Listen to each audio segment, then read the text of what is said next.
Më duke vetja e tepër në shtëpinë time. Dhe ishin disa ndjenja që si kisha provuar ndonjëherë. Ishte diçka që as nuk e kisha diskutuar ndonjëherë në kokën time. Ajo ka qenë një betejë e vërtet. I thash, mendoj që jam gay. Në momentin që pash fjalën moral, më erdhi për të vjellë. Po, bën një vit e gjysmë që jam lidhur me një vajzë shqiptare. Përshëndetje miq dhe mirë se erdhët në këtë video. Keni hyrë në kanalin tim zyrtar në YouTube, ODM Studio. Për të qenë pjesë e live-eve të mia, ju duhet të abonoheni duke klikuar poshtë tek fotoja ime. Ditën e sotme me live-in tim ne do shkojmë në Londër, unë do të hap dritaren për Lirën, nënën e një djali të rritur moshë madhore 20-21 vjeç. Lira në fakt është larguar adoleshente nga Shqipëria në vitin e vështirë të trazirave 1997, pasi pati shumë disfata në familjen e saj. Jetesa në Londër, martesa, ardhja një jetë e djalit, por në një moshë madhore 38 vjeç, Lira kuptoi se nuk mund të dashuronte më një burr, por kishte ndjenja për një grua.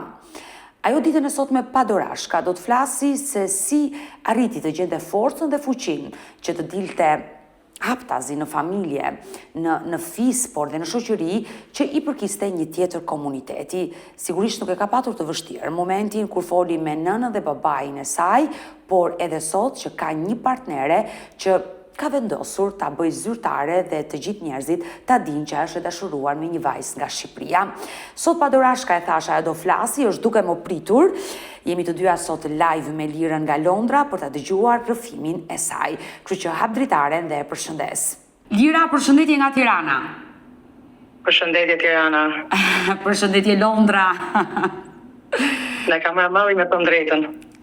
Si jeti me shëndet? Mirë, mbahemi. Sa vite u bë që jeton në Angli? 28. 28 vite që jeton aty në Londër. Të ka marrë malli për Shqipërinë? Sikur të kisha një pound për gjitha herët që jam lutur qiellit të kthehem në shtëpi, besoj të isha bërë milionere sot. Ai shumë ka marrë malli. Të besoj. Vjen shpesh në Shqipëri? Mundohem disa herë që ka mundësi, kam marrë pak më shpesh kohët e fundit për arsye të protestave. Kam qenë pak e përfshirë më shumë vitet e fundit në hallet e Shqipërisë dhe jam munduar të kthehem të bëj atë çka mund të jap kontributin tim sa mundem. Më vjen mirë. Unë zakonisht në live-et e mia nuk jam përfshirë me pjesën e protestës, por më që ti e ceke në këtë live protestën dhe ke qenë përpara disa kohëve në Shqipëri për shkak të protestës së organizuar që vazhdon ende kjo protestë, si të duket protesta? Është një lëvizje frymëzuese me thënë drejtën dhe më vjen mirë që populli shqiptar është zgjuar më së fundi, se po na duket vetja sikur nuk kemi dalë nga diktatura, po na duket vetja të friksuar të flasim. Atë çka pash midis njerëzve ishte realisht një frikë se mos do humbi vendin e punës, se mos i mbyllin bizneset, kërcënime kishin marrë njerëzit të mos dilin protest dhe pavarësisht gjithë këtyre njerëzit akoma nuk duken të lodhur, pavarësisht se ecnin 6 orë çdo natë, duke shkuar edhe në punë gjatë ditës, domethënë një frymëzim total. Shpresoj që të vazhdojmë kështu derisa të arrijmë qëllimit, sepse ka kaluar shumë kohë, shumë padrejtësia janë bërë dhe shumë njerëz kanë përfituar nga lodhja e popullit shqiptar, i cili akoma vazhdon të paguajë faturën. A është pritur mirë kjo protestë nga diaspora? A është bërë pjesë diaspora e protestës tu në Tiranë që zhvillohet çdo pasdite në rrugët e Tiranës? Po, ka pasur organizime këtu nga Londra, e di që kanë pasur organizime edhe nga qytete tjera në Europë. Janë nisur njerëz me makina, kanë nisur njerëz me aviona, ka qenë në datë 20, ka qenë në datë 14, kanë qenë një mbledhje, tani prapë në datë 4, po bëhet një mbledhje diasporës. Domethënë, kush ka mundësi, kush mundet i bashkohet dhe janë kthyer me qindra njerëz janë kthyer, plus protestat që bëjmë këtu ku jemi. sipas mundësive, po mblidhen që gjithë njerëzit, sheshi po ushon. Mendoj që është momenti për një ndryshim themelor, jo vetëm Shqipërisë, po edhe shumë vendeve tjera. Mendoj që ky është një moment kulminant që mund të frymëzojë edhe vende të tjera të bëjnë një revolucion të tillë. Ne kemi fuqinë. E dashur Lira, në fakt sot këtu në live me Odete, në këtë dritaren time të ftova për të folur për lirën. Më the ke 28 vite që je larguar. Çfarë viti je larguar nga Shqipëria? Në qershor të 99-s. Në qershor të vitit 1999 që besoj ka qenë viti i luftës në Kosovë dhe shqiptarët në atë kohë kanë përdorur, le të themi të gjithë, edhe në familjen time ka plot njerëz që janë larguar në Londër dhe janë hequr si shqiptarë të Kosovës. Ky ishte momenti që u shkëpute nga Shqipëria.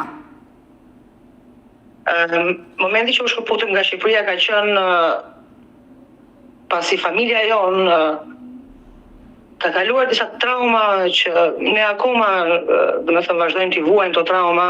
Në kohën midis 97 dhe 99-s ka ndodhur një masakër vërtet, si gjithë shqiptarët e dinë, 2 rinj janë vrarë në atë periudhë dhe nga këta 2 rinj 4 persona të familjes time, neve I kemi varrosur 2 nga 2 këta të rinj, ka mosha 23, 27, 18 dhe 19. Askush nuk mbajti ndonjëherë përgjegjësi për këtë vrasje, askush nuk mbajti ndonjëherë përgjegjësi për shpërthimin e armëve, faktin që gjithë ata rinj u bën kurban në emër të demokracisë apo çfarë, nuk e di se për çfarë u bën kurban këta njerëz. Ju keni jetuar e dashur Lira në Shqipëri në çfarë vendi? Në një rrethim të Tiranës. Dhe fatkeqësisht nga lufta civile në të 97-s keni humbur persona të dashur të familjes. Si shumë familje shqiptare, edhe ne ishim një nga ato familje që u afektua jashtëmase shumë. Dhe kjo ishte arsyeja edhe pse u larguam, sepse në atë pikë u bë kishim literalisht frikë për jetën. Kur I shikon të gjëra, këto trauma, kur të ndodhin këto trauma dhe të ketërsohen si njeri. U larguam si gjithë shqiptarët e tjerë dhe filluam një jetë tjetër me mendimin që kemi një mundësi për të jetuar. Për shumë kohë kishim frikë nga njëri tjetri. Për shumë kohë kishim frikë flisnim me shqiptarët e tjerë, sepse ajo që ka ndodhi në Shqipëri ishte surreale dhe shpesh kur e kujtoj ose kur kam folur në terapi, pasi mendoj që të gjithë shqiptarët duhet shkojnë në terapi të flasin për këtë gjë, ne jemi të gjithë afektuar nga kjo dhe është një traumë që mendoj që është diçka që ka trigëruar dhe protestat në këtë moment. Është një traumë që neve nuk e kemi një shërim që se kemi bërë si kom. Por më fal që të pyes, kë keni humbur nga kjo jetë në 97-ën? Unë kam humbur vajin dhe dashurën e tij. Familja ime ka humbur 2 persona të tjerë, 2 kushurinj, 2 vëllezër, njëri 27, njëri 18. Më vi ka keq. Punë 6 muajsh, në punë 6 muajsh, domethënë në ver të 98-s vdiqën 2 kushurinj dhe në janar të 99-s na erdhi lajmi në 5 mëngjesit, domethënë për mua ka qenë totalisht si një ëndër e keqe, prisja që zgjohesha nga momenti në moment. Dhe për vite të tëra nuk e kam pranuar dhe akoma e kam vështirë ta pranoj dhe të flas për këtë temë. Se do jetë një plagë që do ngelet gjithmonë dhe mendoj që këtë janë plagë që gjithë populli shqiptar I ka dhe ne jemi akoma traumatizuar nga kjo gjë. Këtu kemi ardhur. Më vjen sinqerisht shumë keq që pas ke humbur shumë njerëz të dashur në atë vit të vështirë të shqiptarëve. Sa vjeç ke qenë në atë kohë, në 99-ën po të pyes, kur vendosur adoleshente. Kam qenë 17 vjeçë kur kemi nisur rrugën dhe e kam bërë 18 në emigrim, me thënë drejtën, rrugëve duke emigruar. Si jeni larguar?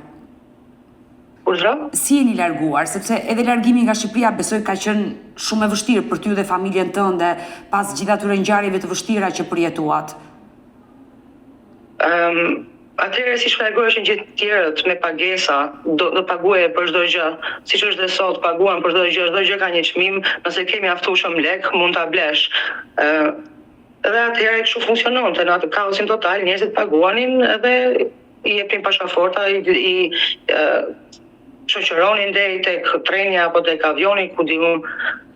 E dashur Lira, ti në atë kohë ke mbritur në Londër, ke mbushur 18 vjeç në Angli, ke qenë me nënën, me babain, me familjen tënde, emigruat të gjithë, ikët të gjithë? Unë mami, motra dhe nusja e vllajt kemi ikur përpara, pastaj ka ardhur babi me vllajin. Ata deshën siguroheshin që ne ishim okay një herë, pastaj erdhën dhe vetë mbrapa. Dhe ndalemi te kjo jeta e re në Londër. Besoj fillimi ka qenë i vështirë për ty, për nënën, për nusën e vllajt, për të gjithë familjen tënde. Të lësh vendin tënd dhe të shkosh në një shtet tjetër ku gjuhën nuk e di, traditat, kulturën, besoj ka qenë shumë e vështirë për ju. Ishte hera e parë që kam përjetuar racizmin, nuk e dija fare çfarë ishte. Xenofobia është një fjalë që e kam mësuar këto vitet e fundit, them drejtën. Për neve ishte të trajtonin sikur ti je diçka e keqe, diçka si një sëmundje. Nuk donin njerëzit të rinin afër, të uleshin afër. Na i kanë qelluar shtëpisë me gura, literalisht. Na i kanë qelluar shtëpisë me gura kur kemi ardhur këtu në fillim fare. Në përpuna duhet të qash me një kokëforci dhe deluzion shqiptare, sepse për ndryshe askush nuk do të shohë, sidomos anglezët, nuk duan të të shohin më mirë, se edhe kur shikojnë që ti ke një punë të mirë, bëhen xheloza, jashtëmase shumë. Një gjatë gjithë kohës në sulm duhet punosh 2 herë, 3 herë më shumë se vendalind që të provosh se ti je i vlefshëm në një të mënyrë. Ndërkohë që ti ke shumë vlera, unë kam parë prindërit e mi që janë njerëz shkolluar, që kanë qenë njerëz me punë të mirë. Mami ka qenë mësuese 30 vjeçe dhe shkonte pastronte shtëpiat e njerëzve pa lidhje. E qartë, kuptoj. Ky ndoshta ka qenë dhe një nga momentet më të vështira për prindërit e mi edhe për mua të shikoj ata si ran, domethënë nga ai piedestal ku ishin në vendin e tyre, në një vend ku tani duhet të pastrojnë alet e tjerëve, edhe atë nuk japin as nder për atë punë që bëjnë.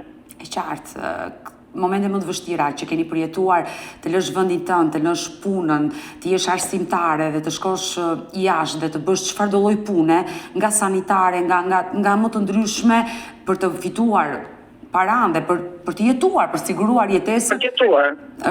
Është e vështirë dhe e kuptoj që momentet e para kanë qenë shumë të vështira.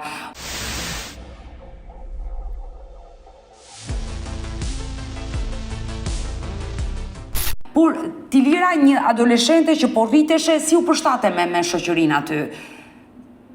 Unë e pash si një faqe të re, me të thënë drejtën, dhe mundova të bëja atë çka është e mundur, i shkova në shkollë, shkova në universitet, u arsimova.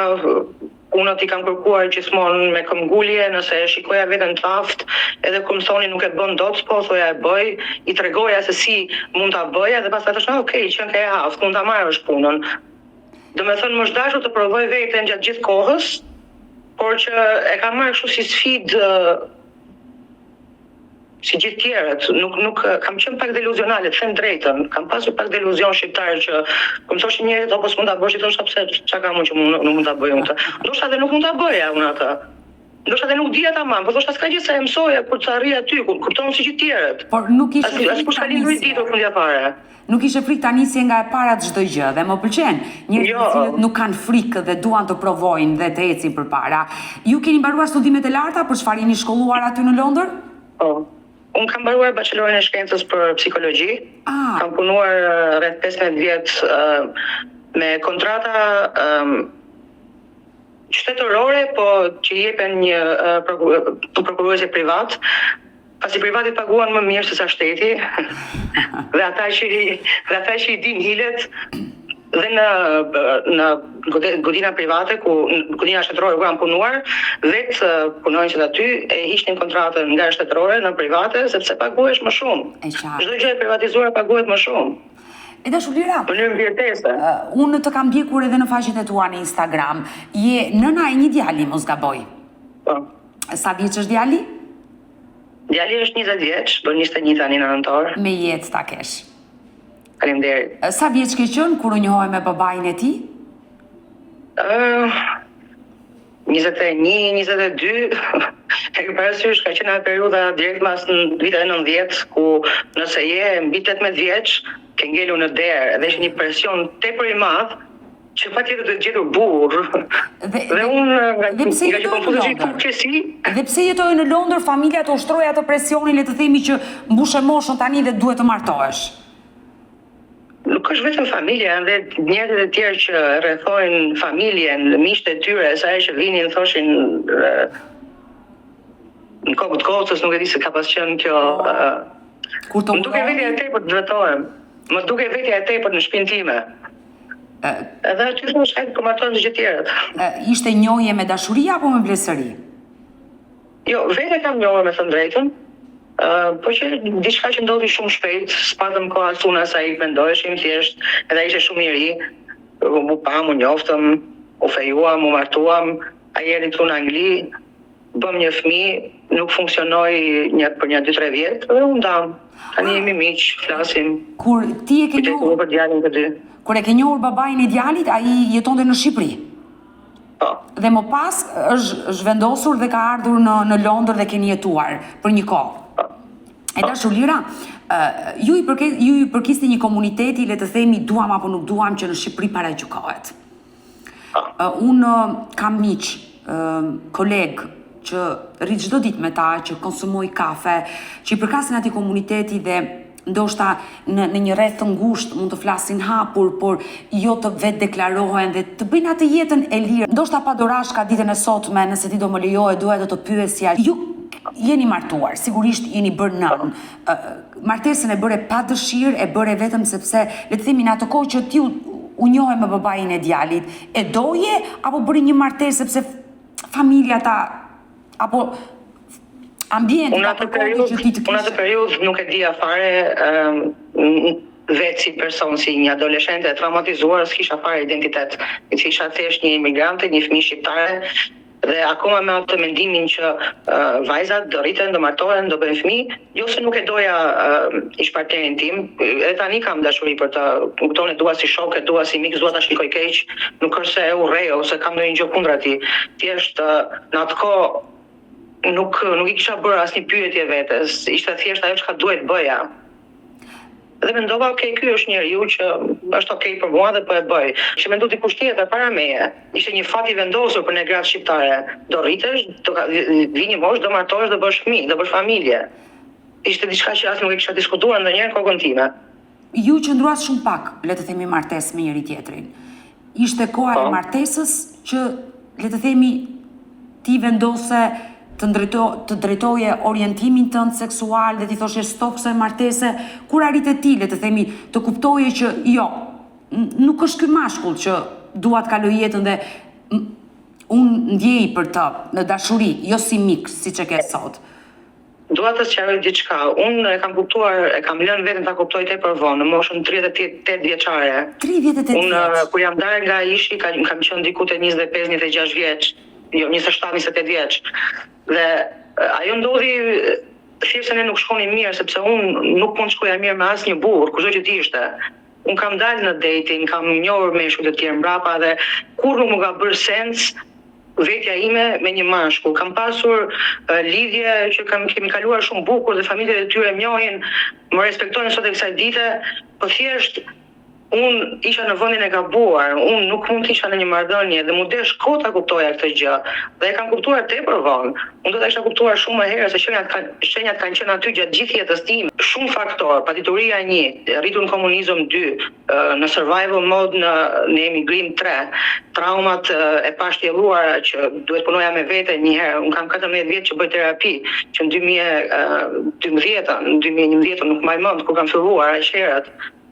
Dhe ishte një rrugtim të cilin unë duhet arrita vetëm kur isha 38 vjeçë, kur isha afër një personi, një vajzë tjetër që ishte lesbike, për cilën unë fillova të kem ndjenja dhe në atë moment biles kam pyet veten ç'ne unë që kam ndjenja për këtë, pse po më pëlqen ose pse po bëhem xheloze nëse ajo komenton për dikë tjetër. Dhe aty fillon këto pikpyetjet që unë nuk mund të marroja më vetes. Fillova të lexoj pak më tepër, se literalisht nuk kisha asnjë një informacion. Ne jemi shumë ignorantë si popull në këtë fushë. Na është kufizuar informacioni dhe kjo është bërë me kast, se kështu funksionon lavazhi i trurit, politika, propaganda. Duke bërë studimet independente, pastaj fillova të kuptoj dhe veten më mirë, fillova të kuptoj se si funksionon bota dhe një dritare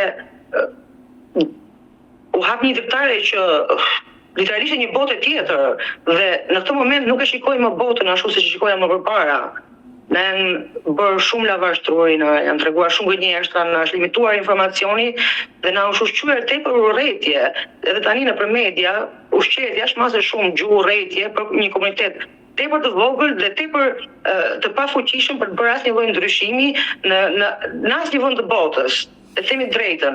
Ne vetë targetohemi thjesht për të bërë një pjesë e politikës, për të bërë propagandë dhe për përpetuar personat ekstremistë. Dhe themi sepse një njeri i Zotit, një njeri që vjen me dashuri, nuk mund të ndjelli urrëtie. Të thotë mos e duaj ti këtë njeri se kështu them unë. Kupton se s'ka as piksensi argumenti i homofobisë. Të kuptoj.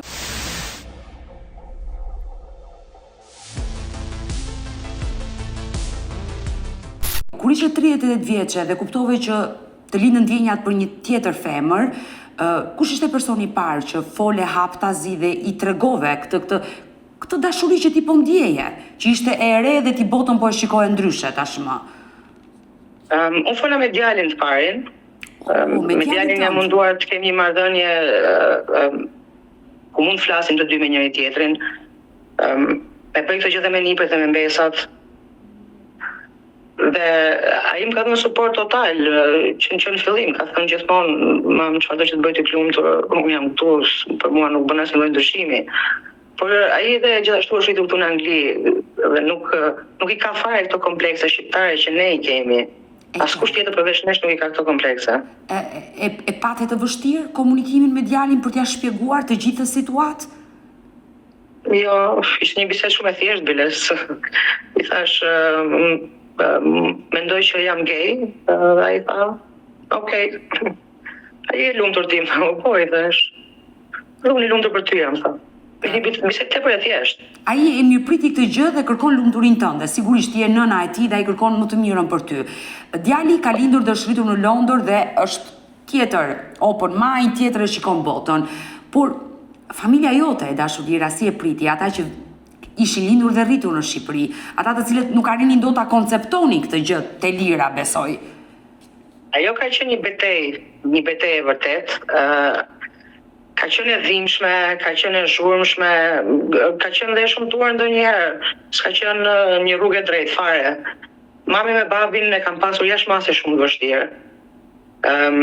Familjarët e tjerë nuk është se problemi i tyre ishte se do e marrin vesh të tjerët dhe do gjykohem unë dhe do më bëjnë keq mua. Ky ishte problemi kryesor i familjes time. Bota, çfarë? Mami me babin pastaj nuk e kuptojnë. Babi më shkruaj një letër në 3 faqe, po bënte moral. Nuk di tani qesh me të, por në atë momente nuk po qeshja fare kur po e shikoja letrën, se më kishte ikë truri fare. Dhe çfarë? Nuk dija çfarë mendoja, po e dija që isha shumë e nervozuar. Nëse dëshiron dhe më lejon të pyes, çfarë kishte shkruar babai në atë letër? Të them të drejtën, kam lexuar vetëm 3 rreshtat e para dhe e kam hedhur letrën sepse nuk doja ta vazhdoja më. Në momentin që pash fjalën moral, më erdhi për të vjedh, sepse jo se babai im është i pamoralshëm. Babai im, prindët e mi janë ato njerëzit e ndershëm që kanë punuar gjithmonë me ndershmëri, dhe na ka mësuar dhe ne fëmijëve të jemi të ndershëm. Por në të njëjtën kohë është hipokrite të mësuash mua jam e pamoralshme kur unë kërkoj thjesht të ekzistoj në këtë botë, s'po bëj asgjë të pamoralshme. Dhe ajo ishte momenti që më thash jo, nuk e lexoj fare, nuk dua se dia që do më lëndonin dhe fjalët e tij, nuk doja t'ja bëja vetes dhe nuk doja fare të merrja përballë këto fjalë që dia ishin boshe, ishin komplet pa kontekst dhe pa asnjë lloj informacioni, nga një gjenerat që themi ato që është gjenerat që e ka jetuar jetën e saj në një mënyrë ku i kanë bërë lavarshtruri dhe në këtë moshë shumë e vështirë t'ja ndryshosh mendjen. Deri t'ja ndryshosh, po deri diku e pamundur. pikërisht pra, dhe unë duhet bëj gjatë gjithë kohës kompromis, që mund të kuptojnë deri një farë pike, po pastaj më tutje nuk munden. Dhe lë bisedën aty sepse bëhet e lodhshme dhe për ata dhe për mua. Dhe unë dua të kemi marrëdhënie me ta. E di që ata më duan, dhe unë i dua jashtëmase shumë. Ne kemi qenë gjithmonë bashkë në çdo vështirësi. Familja ime më ka qëndruar aty gjatë gjithë kohës dhe nuk i hedh kur poshtë. Por me prindrit nuk ka qenë e lehtë dhe akoma nuk është e lehtë. Nuk dua ta bëj lyfush me lule. Është një punë që unë vazhdoj ta bëj sepse jo vetëm për veten time, që të pranohem unë, është e rëndësishme që brezi i ri që po vjen të rritet duke u ndier vetvetja, pa u bullizuar. Pa ardhur njerëzit duke ta bërë me gisht sepse ti je ky personi që je, sepse ti ke mjaftueshëm kurajo të dalësh si vetvetja, ndërkohë gjithë bota ecën me maska, me fasada, me një jetë falso. Sa kohë tu desh? Ti ishe vetvetja në çdo tavolinë, në çdo familje, kudo ku shkelje ti ishe vetvetja. Sa kohë tu desh? Nga koha që le të themi ti provove që po ndjeje dashuri për një vajzë. Sa kohë tu desh?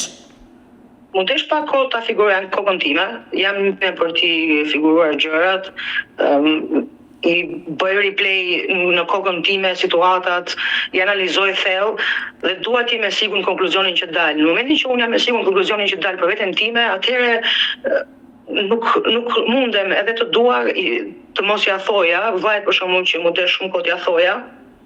Nuk e shikoja dot në sy, sa më duket sikur e gënjeja. Në momentin që e kam kuptuar e kam thënë. Dhe në momentin që e kam thënë, jam djerë tamam sikur jam çliruar nga disa pranga të padukshme që më kishin mbajtur peng gjithë jetën, tamam sikur kisha dalë nga një burg në mendjen time që dhe fillova të mendoja pastaj si se kam ditur më përpara, është edhe pjesa ndjesh e fajsuar sepse nëse unë do e kisha ditur më përpara, jeta ime do ishte qenë totalisht ndryshe. Dhe unë ndoshta do isha një person komplet ndryshe nga ky që jam. Ndoshta më i mirë, ndoshta më i keq, por do kisha dashur ta kisha mundsinë ta dija këtë, kupton? Do kisha dashur opsionin. E dashur, Lira, e qartë, ndonjëherë gjërat shkruhen, janë të shkruara fatet, por ndoshta ky fati jot që shkruan në këtë lloj forme të ka dhënë dhe një djalë, je bërë dhe me patjetër. Je bërë nën, që gjëja më e shtrenjtë për ty. Prindrit nuk e pritën mirë, kjo është e kuptueshme dhe këtë gjë e mendoj edhe ti, por sot që flasim vëllezër motra, ata që janë në brezin ton, le ta quajmë, të kanë mirë kuptuar dhe janë për krah teje, le të themi, i ke njerëz që janë me ty? Po. Biles më kanë surprizuar, se mendoja që do luftoja edhe me ata, por jo, nuk ishte ashtu fare. Janë sjellë me mua njësoj sikur para se të dilja edhe mbasi kam dalë nga dollapi. Biles mendoj që më duan më akoma më shumë tani se edhe unë marrëdhënien me këta njerëz e kam më të çiltë, më të sinqertë, ndihem më rehat. Nuk kam frikë se mos nuk kam më të kurrje. Jam okay, jam me vetvetja. Është një na ka përmirësuar besoj marrëdhënien gjithve si familje. Mua me gjithë familjen ndihem më afër me ta, ndihem më e çiltër, më e qetë. Nuk kam nevojë as të pretendoj fare për asgjë, ashtu siç jam. E dashur Lira, sot me kë jeton? Unë me djalin jetoj për momentin. Kemi goxha vite që jetojmë bashkë.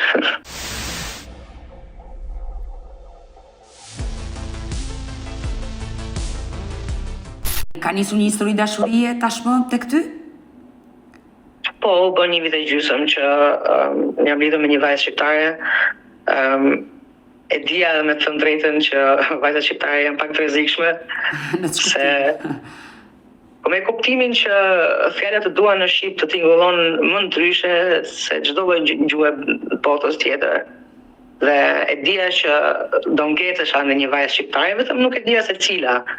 Dhe qëlloj që u njoha rastësisht me një vajzë përmjet një shoku me banon në Tiranë, jemi takuar rastësisht dhe ka qenë një histori marramendse, shumë emocionale, për mua shumë ëndra janë bërë realitet dhe kam akoma shumë ëndra që shpresoj që t'i bëj realitet, shpresoj që t'i bëjmë të dyja bashkë. Por unë jetoj jetën nga dita në ditë nuk dua të mendoj se ndoshta një marrëdhënie mund përfundoj, apo nuk kam frikë nëse vuaj nga dashuria, nuk kam frikë. Unë e jap dashurinë kur e ndjej, e jap gjithën ashtu siç do doja të më jepte dikush mua. Dhe ashtu siç më është mësuar dhe mua për të dhënë dashurinë. Në këtë moment kam menduar që më dhën një dashuri që besoj se e kam dhënë më përpara, pavarësisht se kam dalë me vajza tjera. Dhe nuk dua që them që është marrëdhënie perfekte, se njerëz kemi uljet e ngritjet tona, por është një nga marrëdhëniet që kam ndjerë më fuqishëm. Dhe besoj që ka të bëjë fakti që ishte me një vajzë cila është shqiptare. Si e njohuri? Ishte në Shqipëri? Unë isha për punë në Shqipëri, po bënim një asamble dytitore me një parti europiane, e cila sapo ka hyrë në Shqipëri. Dhe gjatë kësaj kohe më kërkonte të dilja për kafe me të shpejt më prisej mas pune. Pra ishte ajo, le të themi, që po, më tregonte gjatë gjithë kohës që më pëlqente dhe unë nuk dija se si ti menaxhoja emocionet në ato momente. Ka qenë një periudhë që vërtet kur më rrifte zemra në gjoks, mendoja se të më ngite nga gjoksi dhe shpërthente. Dhe ishin disa ndjenja që si kisha provuar ndonjëherë. U hodha kështu me kokë, si i thonë, në këtë marrëdhënie dhe vazhdoj të jem akoma me kokë në këtë marrëdhënie. Kam kaluar, kam rigjetur veten, jam rilindur, kam kaluar emocionet papara. Domethënë, ta shpjegoj me fjalë, shpesh nuk i gjej fjalët. A ju jeton në Shqipëri apo ka ardhur aty? Ajo jeton në Europë. Nuk është. Ju desh ta lindte Shqipërinë, pasi në një periudhë që ne u bëm pak virale si video, ajo filloi të kishte shqetësime në punë dhe literalisht ju desh lindte punën, sepse një nivel përndjekje i frikshëm që literalisht na bëri të friksoheshim dhe asaj ju desh ta lindte Shqipërinë në mënyrë urgjente. Tani jeton në Europë dhe shihemi, është lidhje akoma në distancë. Pra, nuk jeni bashk, nuk jeni në një vend bashk, jeni në distancë. Po, jemi në distancë, por një ditë shpresoj që kur të martohemi, kur të vijë dita, të jetojmë bashkë. Mendoni të bëni dhe dasmën, të martoheni zyrtarisht. Se më thete pak më parë që kemi plot ëndra dhe dëshira që duam t'i realizojmë. Ëndra është të bëni një martesë zyrtare dhe të jeni së bashku, apo keni të tjera ëndra?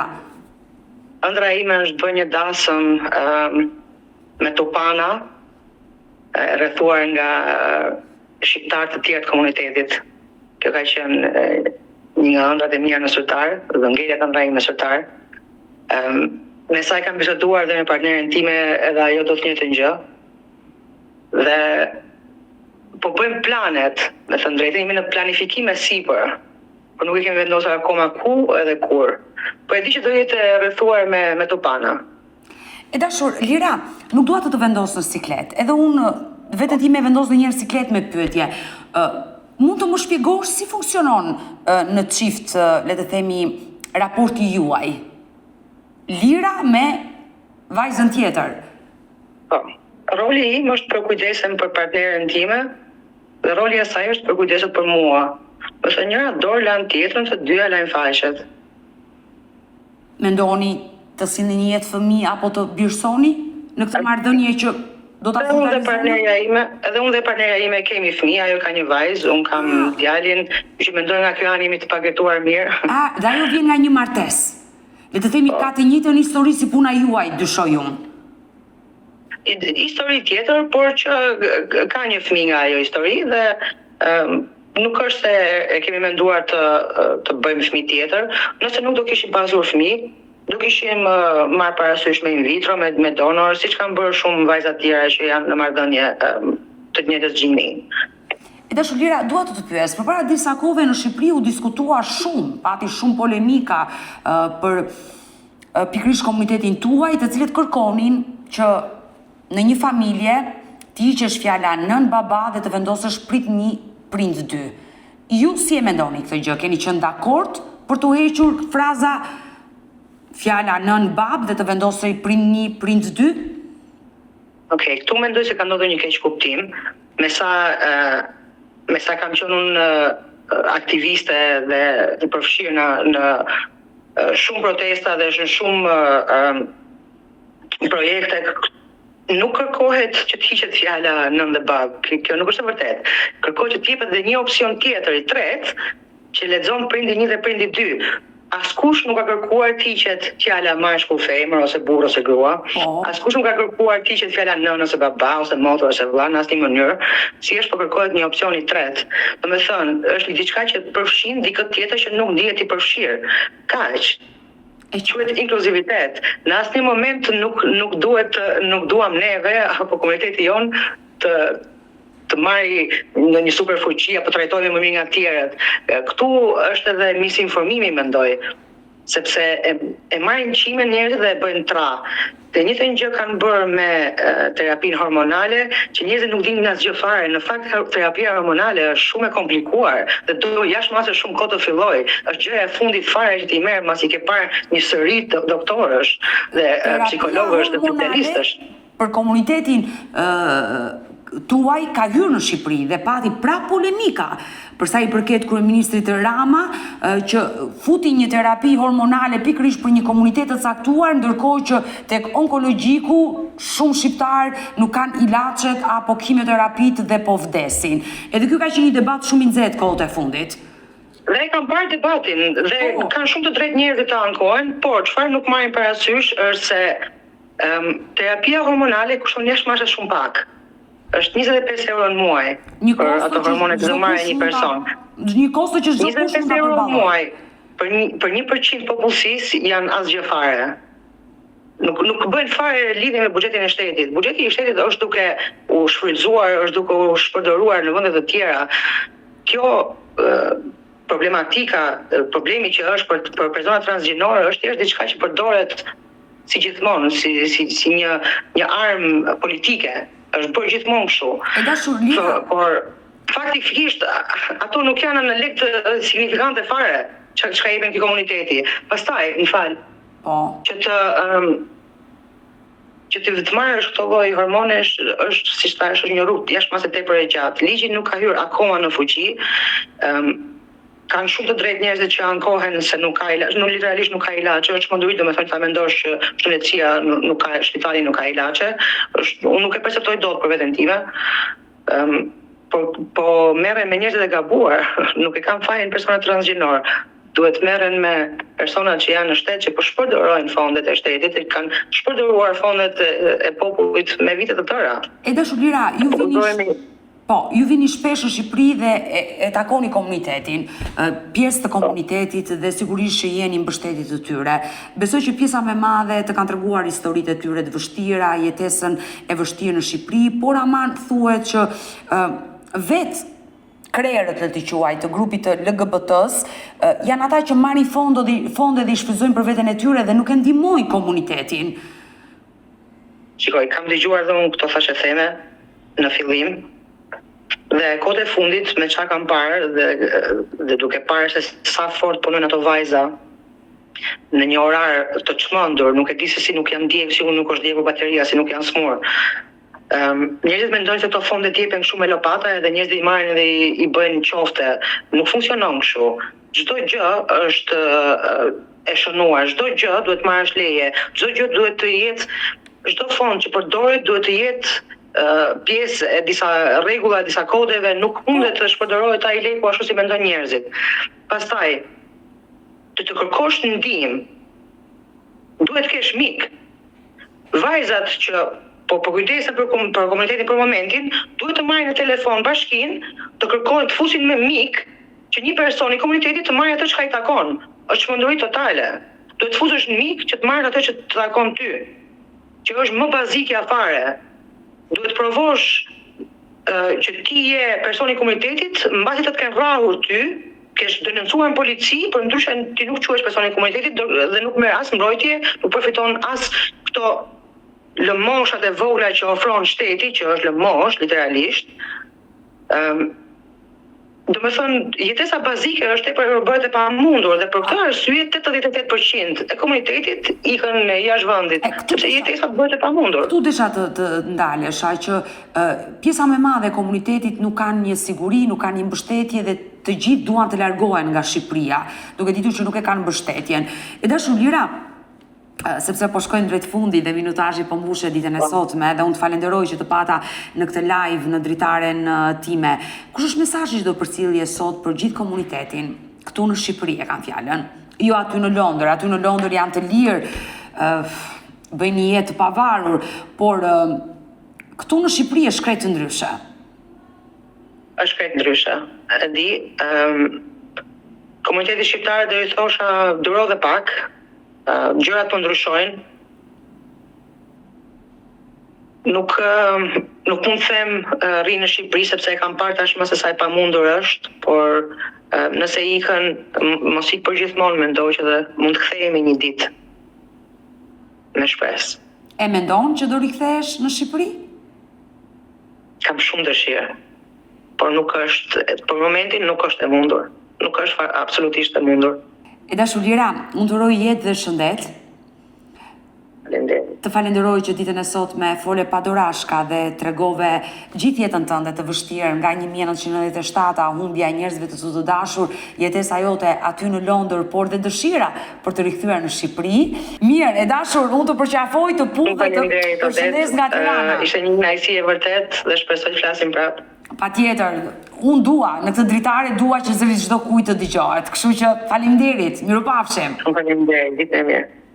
Mirë të dashur miq, ne kemi ardhur në fund edhe për ditën e sotme. Unë ju falenderoj që ndurat me mua deri në fund të kësaj video. Nëse dhe ju keni një histori për të denoncuar dhe kërkoni që t'jeni pjesë e kësaj dritareje, mos hezitoni të më shkruani në numrin tim të telefonit 069 99 55 698 që ndodhet poshtë ekranit tuaj, por ju mund të më dërgoni mesazhe edhe në rrjetet e mia sociale, në Instagram dhe në Facebook me emrin Odeta Dumemandro dhe këto janë faqet e mia zyrtare.